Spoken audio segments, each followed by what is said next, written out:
Juno bersama anggota kepolisian tiba di stasiun kereta. Mereka baru bisa melacak keberadaan Arvin setelah ponselnya diaktifkan. Itu pun hanya selama beberapa menit, namun cukup untuk mendeteksi keberadaannya. Mereka langsung melakukan penyisiran di stasiun. Mobil yang digunakan Arvin terparkir di halaman turut menandai keberadaan lelaki itu di sana. Dan setelah ditelusuri, nama Arvin Raditya dan Sisilia Radisti ditemukan sebagai penumpang kelas ekonomi dengan tujuan kota Surabaya. Tak mengulur waktu, polisi sigap melakukan penggeledahan dan memeriksa para penumpang yang ada di dalam kereta. Situasi itu cukup menyita perhatian para penumpang. Gila, mau kabur ke Surabaya ini orang. Apa mereka punya keluarga di sana? Tanya Rio. Setahuku, Sisil gak punya keluarga selain Arvin, jawab Juno, sembari memperhatikan orang-orang yang berlalu lalang. Tapi, kenapa dia kayak gak sayang sama adiknya? Kakak macam apa yang lebih pentingin uang dibanding adiknya sendiri? Walaupun memang 2 miliar itu menggiurkan dan dengan uang yang dikasih ibu kamu, dia bisa hidup enak selama 1 tahun penuh. Nggak perlu kerja malah. Rio menggerutu memikirkan nominal yang diberikan Bu Vivi kepada Arvin, agar membawa Sisil menjauh dari Juno. Aku gak peduli dengan uang itu. Aku hanya mau istri dan anakku selamat. Kalau perlu aku tambah uangnya, yang penting dia kembalikan Sisil. Kenapa harus ditambah? Pidanakan saja si Arvin itu kalau ketemu. Tega dia memeras dan menculik adiknya sendiri. Situasi semakin ramai oleh penumpang yang berdesakan untuk naik ke kereta. Juno hampir frustasi setelah tak menemukan istrinya di antara lautan manusia. Tak ingin membuang waktu, semua tempat ia periksa. Baik musola, kantin, toilet, dan taman. Namun, sama sekali tidak ada tanda keberadaan Sisil maupun Arvin. Ya Allah, kemana dia membawa Sisil? Apa jangan-jangan mereka batal berangkat? Kalau memang mereka ada di sini, pasti sudah ketemu, kan? Tebak Rio, sebab tak menemukan Arvin dan Sisil di stasiun. Bahkan kereta sudah berangkat beberapa menit lalu. Juno mengangkat bahu dengan raut wajah sangat frustrasi. Manik hitamnya menyorot tanpa arah. Berharap menemukan sebuah petunjuk. Setelah menghabiskan 2 jam pencarian yang sia-sia, Juno beranjak menuju lobi dengan diikuti Rio. Niatnya untuk pergi mencari Sisil ke tempat lain. Biar polisi yang mencari di sekitar stasiun. Mungkin saja, Arvin mengubah rencana perjalanan dan memilih mendatangi kota lain. Atau, mereka tetap akan menuju kota Surabaya. Namun menggunakan jalur transportasi yang lain. Bus, atau mungkin kapal. Cepat, Rio. Perintah Juno yang sudah lebih dulu naik ke mobil. Rio cepat melesatkan tubuhnya ke kursi kemudi. Menyalakan mesin mobil dan melaju menuju cepat. Kita kemana dulu? Terminal. Jangan sampai Arvin mau ke kota lain, atau ke Surabaya dengan bus. Oke. Rio menekan kakinya pada pedal gas, yang membuat mobil melaju cepat. Sementara Juno memandang keluar jendela. Sesekali ia meneliti jalan yang mereka lalui. Mentari sudah hampir tenggelam meninggalkan cahaya keemasan di angkasa, dan perlahan bumi mulai diselimuti kegelapan. Ketika mengarahkan pandangan pada sudut jalan, mata Juno terpaku pada sosok lelaki di seberang jalan. Sepertinya, sedang terjadi perkelahian di sana. Tunggu. Pekik Juno, membuat Rio menekan pedal rem, lalu melaju pelan ke sisi jalan. Kenapa? Tanya Rio, mengikuti arah pandangan Juno. Juno menajamkan penglihatan. Lalu, dalam sekejap bola matanya membeliak saat mampu mengenali sosok di seberang sana. Ya, itu Arvin yang sedang dikeroyok beberapa pria.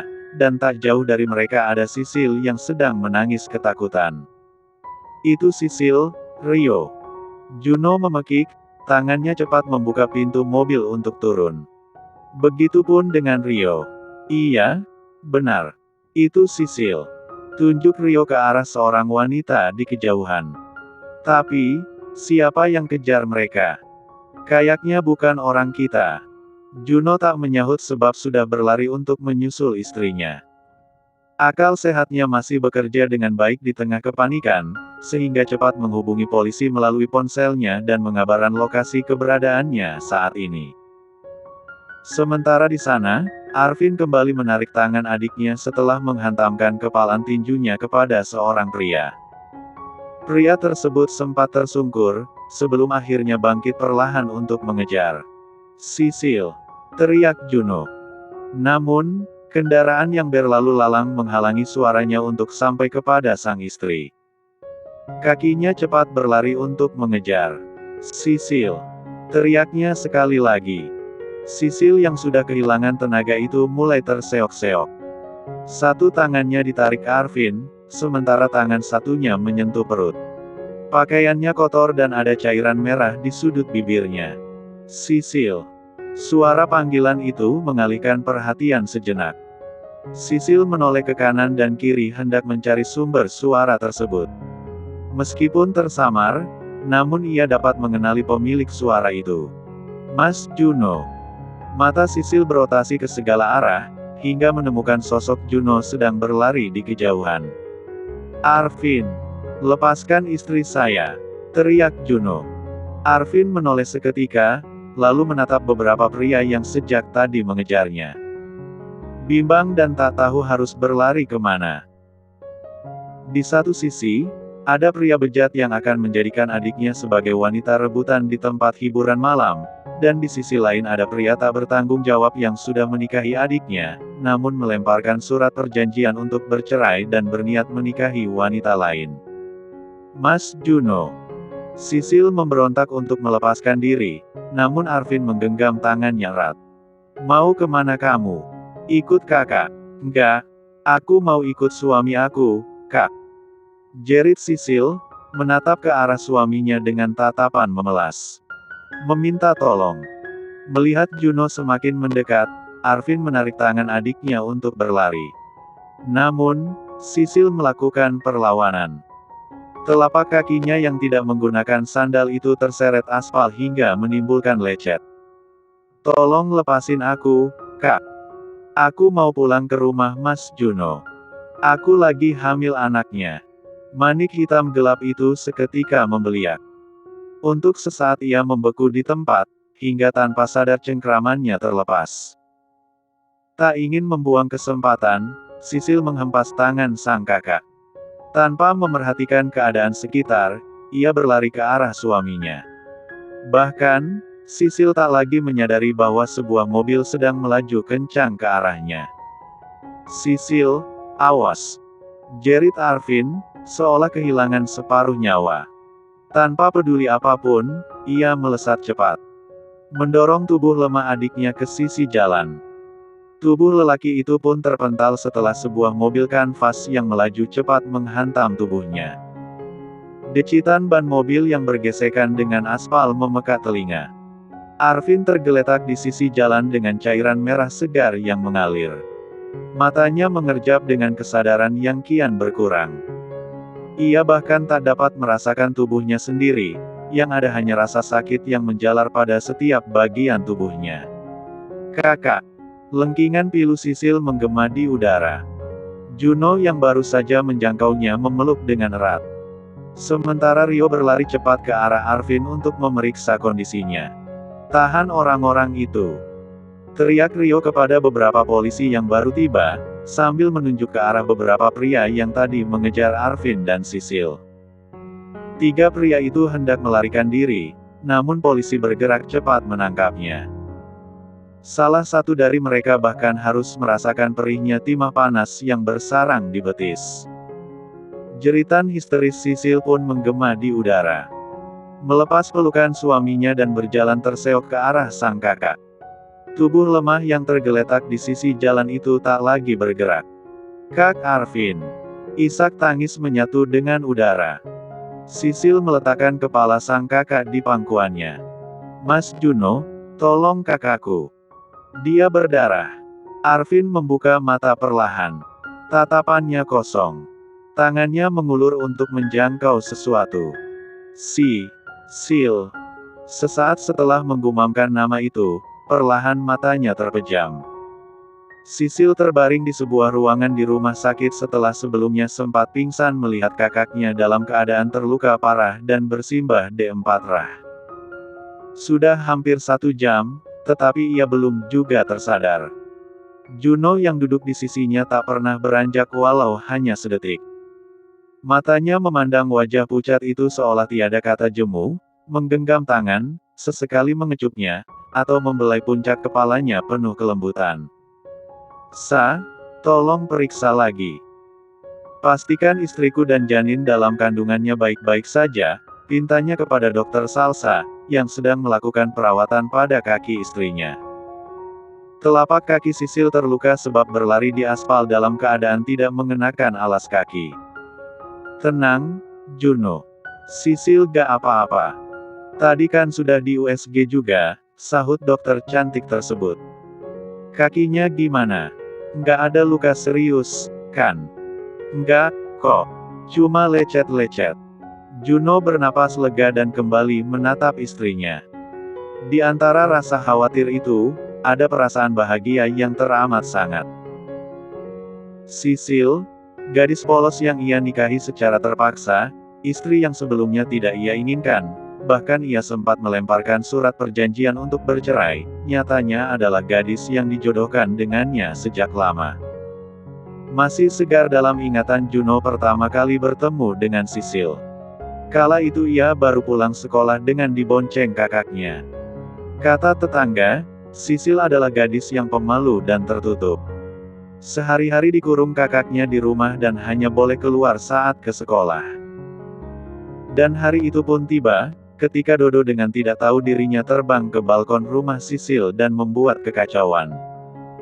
Sebuah kejadian ajaib yang memaksa Juno terikat dengan gadis itu ke dalam sebuah pernikahan. Awalnya, Juno pun sempat berburuk sangka terhadap Sisil. Mengira bahwa gadis itu bekerja sama dengan Arvin untuk memeras dirinya. Namun, waktu membuktikan kebenaran. Karena jodoh tahu siapa pemiliknya. Sejauh apapun pergi, semesta pasti akan mempertemukan kembali dengan cara yang unik. Juno, gimana Sisil? Suara Bu Vivi menggema sesaat setelah pintu ruangan itu terbuka. Mengalihkan perhatian Juno sejenak. Belum sadar, Bu. Tapi, kata Salsa, Sisil baik-baik aja. Bu Vivi lantas mendekat dan berdiri tepat di samping tempat tidur pasien. Tangannya mengulur membelai puncak kepala menantunya. Kandungannya gimana? Alhamdulillah, gak apa-apa. Wanita itu bernapas lega. Matanya memindai tubuh yang masih terbaring. Meringis saat melihat luka lecet di kaki menantunya. Ibu dengar dari Rio, katanya kakaknya Sisil terluka parah. Iya, Bu. Arvin kritis. Juno termenung sesaat. Jujur, ia agak bingung dengan sikap Arvin. Di luar ia tampak sangat kasar terhadap adiknya, bahkan cenderung tak peduli. Belum lagi tekanan yang ia berikan kepada Sisil selama ini. Bahkan, Juno sempat mengira bekas D4 darah mengering dan lebam merah di sudut bibir Sisil tadi adalah karena dipukul Arvin. Tetapi, tiba-tiba saja lelaki itu menjelma menjadi sosok kakak pelindung dengan aksi heroiknya. Mengorbankan diri demi menjaga adiknya. Orang yang kejar mereka sudah diamankan. Juno mengangguk. Sudah, Bu. Lagi diurus Rio di kantor polisi. Baru saja Juno menyelesaikan kalimatnya, tiba-tiba terdengar suara ketukan pintu. Juno sontak menoleh dan menatap Rio yang berdiri di ambang pintu. Sebentar. Sisil gak pakai hijab. Pekiknya, lalu dengan cepat memasang hijab instan untuk menutup rambut istrinya. Kayaknya, kita ngobrol di depan aja. Aku bawa berita penting tentang Arvin dan Sisil, ucap Rio. Dalam sini aja. Aku gak mau meninggalkan Sisil sendirian. Oh, oke. Rio melangkah memasuki ruangan tersebut dan duduk di sebuah kursi. Raut wajahnya tampak serius dengan membawa sebuah map, yang kemudian ia geser ke hadapan Juno. Secepat hembusan angin, Juno meraih benda tersebut dan membukanya. Ada beberapa salinan berkas perjanjian yang ditandatangani oleh mendiang ayah Sisil. Mata Juno berkilat marah saat melihat angka yang tertera dalam surat perjanjian tersebut. Berikut poin-poin di mana Sisil menjadi jaminan. Apa-apaan ini? Geram Juno, tangannya meremas berkas tersebut hingga kusut. Bu Vivi cepat meraih berkas tersebut dan membaca barisan kata yang tertuang di sana. Ayahnya Sisil terjebak hutang dalam jumlah besar. Orang yang kejar mereka tadi itu rentenir. Kening Juno berkerut dalam. Ia menatap Rio, seolah menuntut penjelasan lebih jauh. Ruben, rentenir itu sudah mengakui semuanya. Tadinya mengelak, tapi setelah dicecar polisi dan terjebak sendiri akhirnya mengakui. Ternyata selama ini dia memeras Arvin dengan menggunakan surat perjanjian di mana Sisil menjadi jaminannya. Papar Rio menatap Juno yang tampak menahan amarah. Bu Vivi pun semakin penasaran. Sebenarnya, ia tidak begitu mengenal baik orang tua Sisil dan Arvin. Melainkan hanya mendengar cerita dari mendiang suaminya, bahwa sahabatnya itu pernah menolongnya saat dalam keadaan terdesak keuangan. Karena eratnya pertemanan mereka hingga ingin mengubah pertemanan menjadi sebuah keluarga, yaitu dengan menikahkan Juno dan Sisil. Selama 2 tahun ini Arvin sudah mencicil sejumlah 500 juta ke Ruben. Uang yang didapat dari Bu Vivi kemarin juga sudah diserahkan ke Ruben sebanyak 1,5 miliar untuk membebaskan Sisil. Tapi, oleh Ruben malah diperas lagi. Katanya masih tersisa 1 miliar, karena bunganya banyak. Baik Juno maupun Bu Vivi terkejut mendengar penjelasan dari Rio. Di dalam map itu juga ada bukti-bukti transferannya Arvin selama 2 tahun belakangan. Juno kembali merogoh isi map dan mengeluarkan salinan bukti transfer dari Arvin. Transferan pertama 2 tahun lalu sebanyak 3 juta rupiah, lalu, disusul dengan bukti transfer lain dengan jumlah yang tidak sama. Kadang kecil, kadang besar. Juno menebak bahwa uang itu adalah hasil Arvin bekerja. Setahunya, sebelum menikahi Sisil, kakak iparnya itu bekerja serabutan. Kadang bekerja di bengkel milik salah seorang teman, kadang ia menjadi kuli bangunan. Satu bukti transfer berjumlah besar ditemukan Juno dengan keterangan waktu yang seingatnya adalah 2 hari setelah pernikahannya dengan Sisil. Apa jangan-jangan ini uang mahar yang waktu itu aku berikan untuk Sisil? Aku kasih 99 juta buat mahar dan Sisil bilang semua uangnya diambil kakaknya. Ucap Juno seraya mengenang hari itu. Pada bukti transfer terlihat angka 95 juta.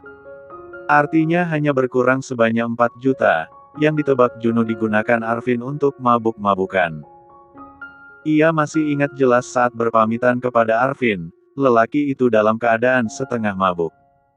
Bisa jadi. Coba lihat bukti-bukti transfer lainnya, ucap Rio. Juno memperhatikan salinan data tersebut dan mencocokkan dengan bukti transfer dari ponselnya. Sebab Arvin beberapa kali memerasnya dengan ancaman akan menyebar videonya dengan Sisil. Kala itu, Juno tidak berkutik menghadapi ancaman Arvin. Selain takut hal tersebut akan menodai reputasi seorang guru, ia tidak ingin status pernikahannya dengan Sisil terbongkar. Ini ada beberapa bukti transfer dengan jumlah yang sama seperti yang aku kirim. Jarak waktu saat aku transfer dengan Arvin transfer ke rekening ini hanya beberapa menit. Juno baru bisa menarik benang merah dari kejadian ini. Pantas saja Arvin kekeh supaya aku menikahi Sisil hari itu. Bahkan aku sudah tawarkan uang dalam jumlah besar sebagai ganti, tapi dia menolak. Apa mungkin itu salah satu cara untuk mengamankan Sisil? Benar. Menurut keterangan Ruben, Arvin sembunyi dan memalsukan alamat mereka. Tapi, Keberadaan Arvin dan Sisil berhasil mereka lacak sejak 2 tahun lalu. Sejak itu Arvin minta waktu untuk melunasi dan mulai mencicil. Rio berdecak. Pantes kita bolak-balik ke desa itu untuk mencari gadis yang dijodohkan dengan kamu dan gak ketemu. Juno tercenung. Sekarang ia paham, mengapa begitu sulit menemukan keberadaan gadis itu. Ternyata karena Arvin yang memanipulasi semuanya untuk mengamankan adiknya dari Ruben. Apa jangan-jangan Sisil juga gak tahu tentang ini? Tanya Juno. Sepertinya begitu. By the way, Ruben ini mucikari di tempat hiburan malam. Bisa kamu bayangkan apa yang akan terjadi ke Sisil kalau jatuh ke tangan dia? Rio menjeda ucapannya dengan tarikan napas. Artinya, selama ini Arvin memeras kamu dan menggunakan uang itu untuk membebaskan adiknya. Kadang hidup memang seplot twist itu. Padahal kita ngira dia jahat, loh. Juno termenung sesaat. Ia melirik Sisil dan terkejut setelah menyadari bahwa istrinya sudah terbangun. Bahkan saat ini Sisil sedang menitikkan air mata.